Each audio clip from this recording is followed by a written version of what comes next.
The secret you're about to hear was never meant for your ears. It's a shadow buried so deep in America's past. It threatens everything you think you know about power, control, and what it truly means to be free. In the autumn of 1734, on the outskirts of Salem, Massachusetts, a town still haunted by the ghost of witch trials past, a family rose to a twisted kind of prominence. The Fletchers, Josiah, Martha, and their son Samuel. To the outside world, they were pillars of faith and discipline, educators to the elite, molding future leaders in the rigid image of Puritan morality. But beneath their academy's polished walls, something far darker thrived. A ruthless machine of psychological torment and control, a laboratory for breaking minds and bending wills. This is the story of the Covenant Academy, a place that disguised brutality as salvation, where innocence was sacrificed on the altar of obedience, and where the next generation of colonial rulers was forged in pain and fear. Over 3 decades, nearly 90 boys vanished beneath its iron discipline, swallowed whole by a system designed to crush spirit and reprogram loyalty, all under the guise of divine will. But this isn't just a tale from dusty archives. The legacy of the Fletcher family's cruelty stretches beyond Salem's cobblestone streets. Their methods, refined, recorded, and replicated, seeped into the very foundation of American power. Judges, military officers, governors, and prison wardens all bore the invisible scars of Fletcher's teachings. They were the architects of control, using fear as their blueprint. And now, after centuries of silence, the truth claws its way back from the depths. What you're about to hear will change how you see the origins of control in this country. It will force you to question the legitimacy of the systems built on these foundations. Because power always protects itself no matter the cost. If you think you can handle the truth, lean in closer.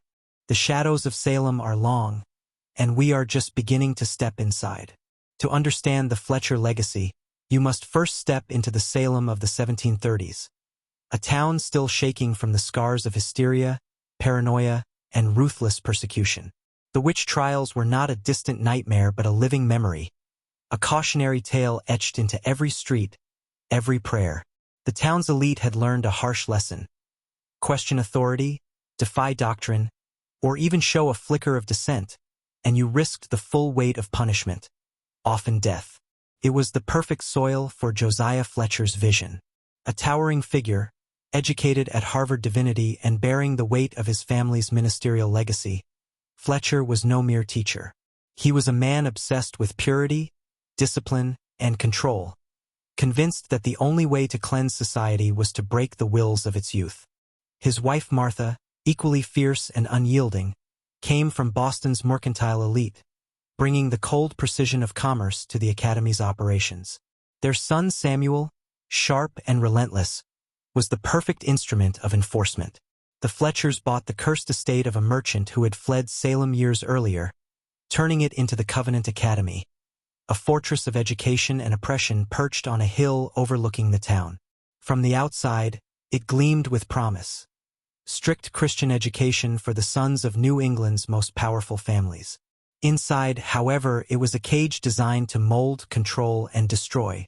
Students were subjected to daily rituals of submission, long hours of silent prayer, memorization under threat of punishment, forced physical deprivation. But the real horrors happened in the basement reflection rooms.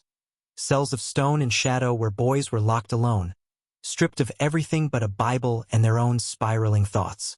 The Fletchers kept meticulous records of these experiments, testing how long a child could endure isolation, hunger, pain, and fear before breaking. Each boy's breaking point was noted, catalogued, and used to perfect a system of psychological warfare disguised as salvation. What most don't realize is this was not just punishment. It was systematic human conditioning, laying the groundwork for a method of control that would echo through American history.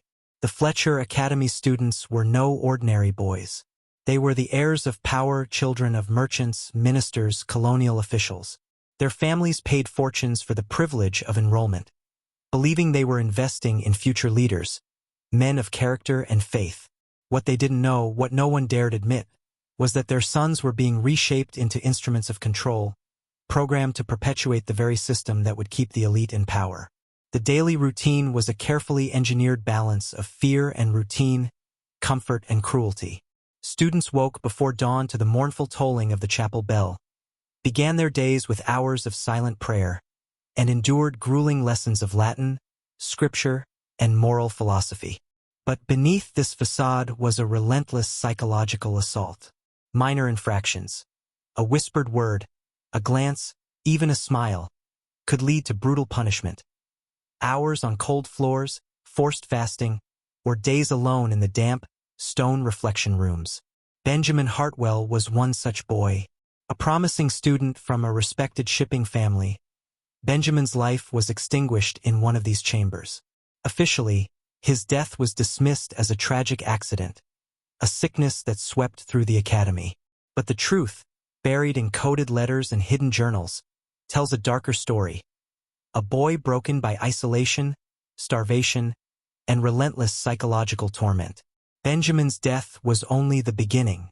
Over the years, nearly 90 boys perished under the Fletchers regime, but the Academy's patrons turned a blind eye. Their silence was bought with prestige and protection.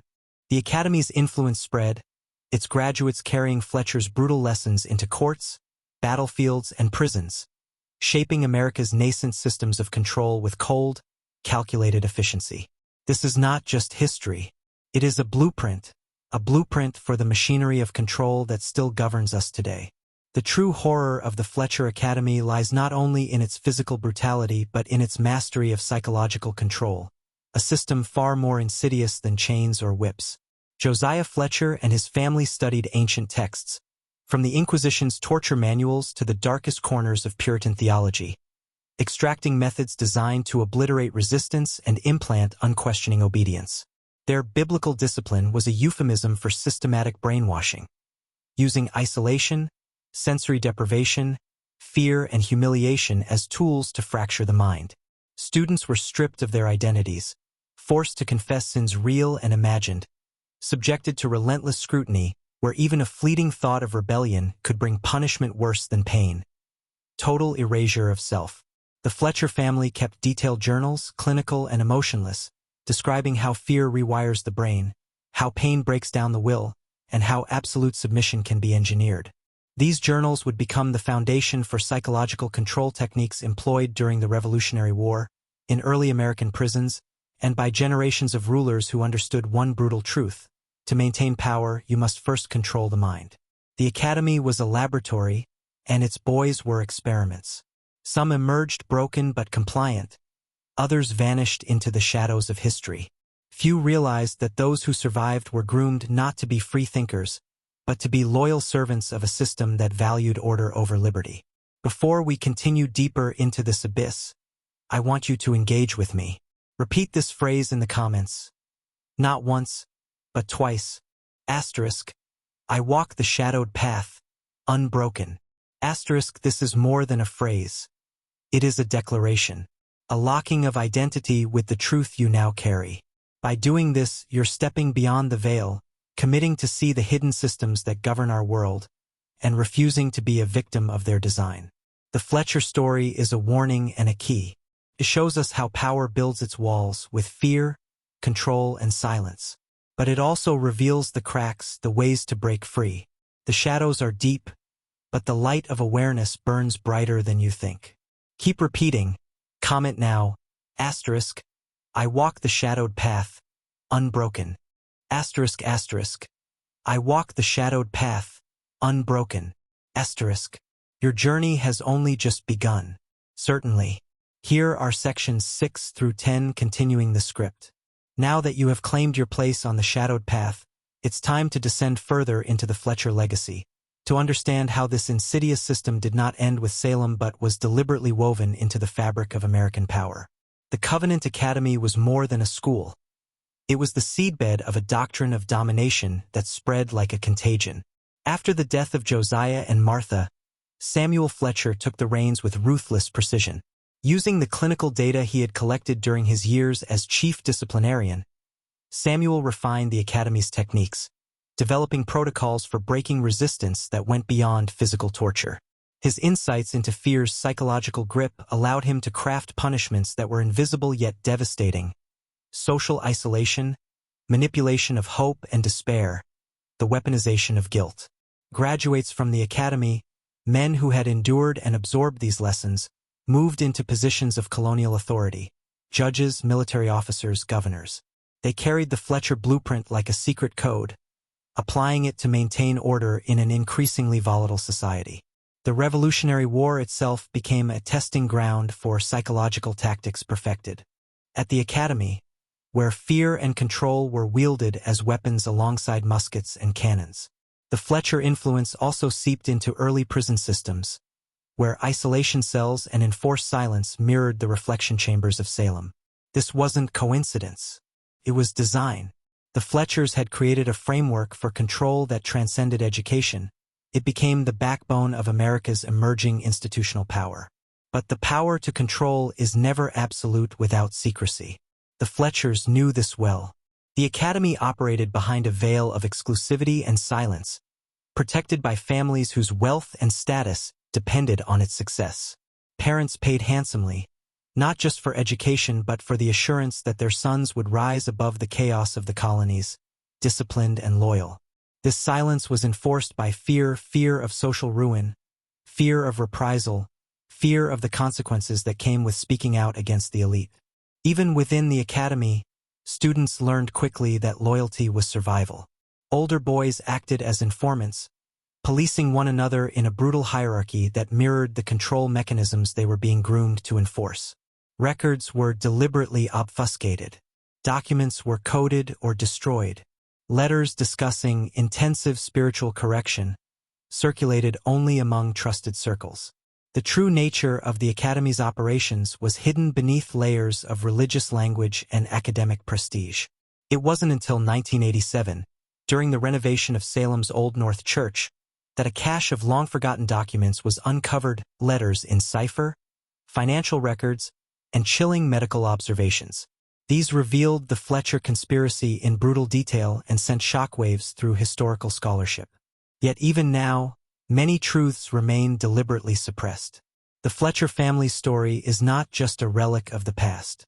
It is a warning of how power preserves itself through silence and manipulation, how institutions cloak cruelty in righteousness, and how the descendants of those shadows still shape the systems around us.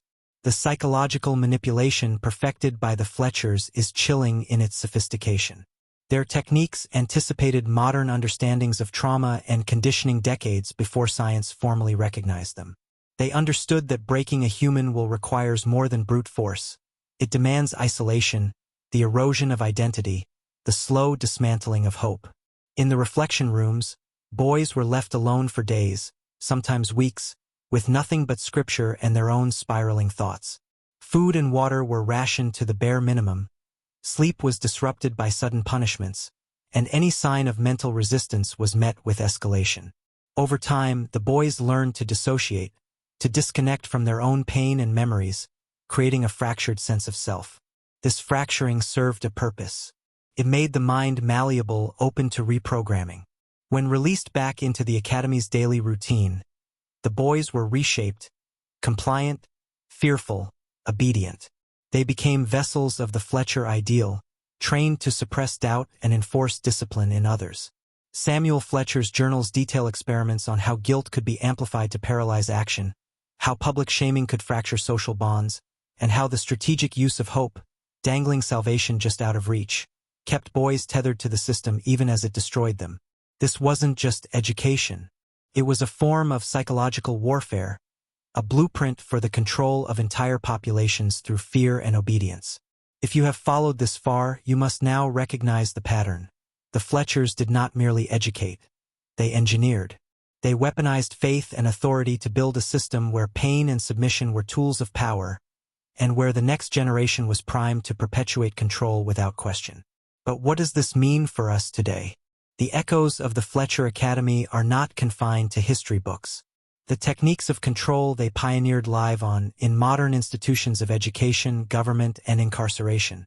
The psychological manipulation perfected in Salem is mirrored in how fear is used to control public opinion, how guilt is weaponized in politics, and how silence is enforced through social pressure. Understanding this history is dangerous. because it exposes the invisible chains that still bind us. Knowledge alone isn't enough. Awareness must become action. To break free, we must first see the structures built to keep us obedient, the rituals designed to fracture our identities, the fear that keeps us silent. The Fletcher family's legacy is a call to awaken, to refuse submission, to question authority, and to reclaim autonomy over our minds and spirits. Before we go deeper, pause and reflect on what you've learned. The Fletcher story is a mirror showing how easily power corrupts and controls, how cruelty hides behind righteousness, and how systems are built not for freedom but for domination. Now, I want you to seal your awakening with this ritual. Comment again the phrase asterisk, I walk the shadowed path, unbroken. Asterisk, say it twice. This is your declaration of resistance, your claim to the dangerous knowledge you carry. It's a bond with those who refuse to be manipulated, men who seek mastery over themselves and the hidden forces that govern our world. Repeat now, boldly, asterisk, I walk the shadowed path, unbroken. Asterisk, asterisk, I walk the shadowed path, unbroken. Asterisk, your transformation is underway. The truth is no longer just a story. It is your burden and your power. The shadows are thickening. The next chapters will reveal the Fletcher family's darkest secrets and the full extent of their sinister influence on the birth of a nation. As the Fletcher Academy's grip tightened, its darkest horrors emerged from the shadows of secrecy into brutal reality. The so-called reflection rooms beneath the academy were not just places of isolation. They were chambers of psychological destruction and physical torment. Boys were confined in these cells for days or weeks, subjected to sensory deprivation, starvation, and relentless mental pressure. Some never emerged whole. The academy's medical observations, hidden for centuries, reveal experiments that crossed every boundary of human decency. Students were pushed to the edge of endurance, monitored for signs of mental collapse, physical breakdown, even death. The deaths were systematically recorded, sanitized with terms like divine correction or spiritual sacrifice. But in truth, they were murders cloaked in sanctimony. This wasn't madness. It was calculated. Every broken boy was a piece of data, every tear and scream a step towards perfecting a system designed to control minds for generations. These were the first American experiments in psychological control, far ahead of their time, predating any government programs you've ever heard of. And the nightmare didn't end with the academy's closure. Its graduates carried the Fletcher doctrine into battlefields, courtrooms, and prisons, embedding its methods into the very institutions that define authority and justice in America. Beyond Salem, the Fletcher legacy became a blueprint for the machinery of power. The psychological control perfected at the academy echoed through the Revolutionary War, where fear was wielded as a weapon alongside muskets. Officers trained in Fletcher methods understood that breaking the enemy's will was as important as defeating them physically. In the early American prison system, Fletcher's shadow was unmistakable. Solitary confinement, sensory deprivation, and rigid discipline mirror the academy's reflection rooms. These tactics shaped a system designed not to rehabilitate but to break prisoners' spirits. A system that continues to this day, its roots buried in Salem's stone foundations. Even political control bears the Fletcher mark. The subtle art of maintaining obedience through fear, social isolation, and manipulation of hope persists in modern governance and social institutions. It is a system designed to condition populations into compliance, a psychological chain disguised as order. Understanding this lineage is not just academic. It reveals the origin of control mechanisms that surround us, in schools, workplaces, governments, and challenges us to confront the legacy we inherit. The Fletcher family's tale is a testament to how power corrupts, how cruelty masquerades as righteousness, and how the architecture of control is built from fear, silence, and obedience. Their story forces us to ask uncomfortable questions. How much of our society is built on similar foundations? How many institutions we trust are sustained by systems designed to suppress and manipulate? The Academy's survivors, those who lived through the torment, rarely spoke. Their silence was a prison of its own, bound by trauma and social consequence. But their influence was profound. They became the gatekeepers of a new social order, enforcing the Fletcher legacy with unwavering loyalty. And this, perhaps, is the most dangerous truth of all. The system of control is self-perpetuating, passed down like a secret baton in a shadowed race. The power you see in the halls of government, in courts, in institutions of power, it flows directly from the lessons taught within those red brick walls overlooking Salem. As we near the end of this journey, reflect on what this means for your own place in the world. The Fletcher story is not just about history. It is a mirror reflecting the mechanisms that shape your reality. The rituals of control, the manipulation of fear, the silencing of dissent. These are not relics of the past. They are alive today, but with awareness comes power. The first step to breaking the cycle is seeing it clearly, recognizing the chains before they tighten. The Fletcher legacy teaches us that control thrives in darkness and secrecy. Light, truth, and courage are the only weapons capable of dismantling it. This knowledge is dangerous because it shakes the foundations beneath us, but it is also liberating for those willing to walk the shadowed path unbroken. Now, as this dark tale closes, you stand at a crossroads. The Fletcher family's sinister influence is woven into the very fabric of America's birth, a legacy of psychological control and ruthless power preserved by silence. But you have chosen to see the truth. You have embraced the shadowed path. Remember this: power respects only those who understand its nature. To master yourself is to reclaim your freedom. To awaken is to resist manipulation. The past is not a distant shadow. It is the forge where our present is shaped. Carry this knowledge like a weapon. Share it, question it, but above all, embody it. The Fletcher family's story is a warning and a call to arms. The shadows are deep, but so is your resolve. You walk the shadowed path, unbroken,